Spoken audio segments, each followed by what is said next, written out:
in mourning and to condole with the rest of your family on the passing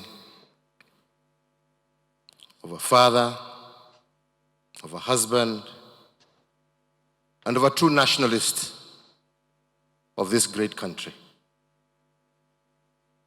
On my own behalf, on behalf of my family, but also on behalf of millions of Kenyans who could not be with us today, but I know who have joined us in spirit, please accept our condolences, our sympathy, and know that our whole nation stands behind you and your family. But we are also here to celebrate life. We're here to celebrate the life of a man who was not just a father, who was not just a husband, but a man who truly stood for what Kenya is supposed to represent. He epitomized what Kenya is supposed to be. A man committed to hard work, first and foremost. A man who was caring and considerate of others. A man who was willing to sacrifice, the word sacrifice, to make life better for others when he never needed to do so.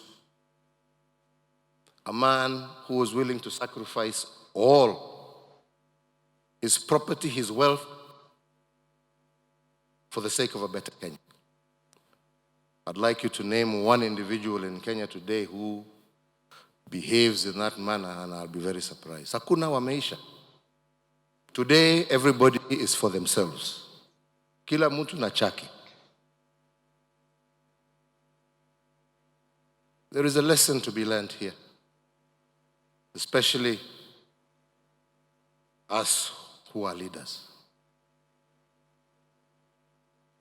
What will we be remembered for? What will we be remembered for? Are we ready to sacrifice in order to ensure that we leave Kenya a better place than we found it? Are we ready to commit ourselves to hard work?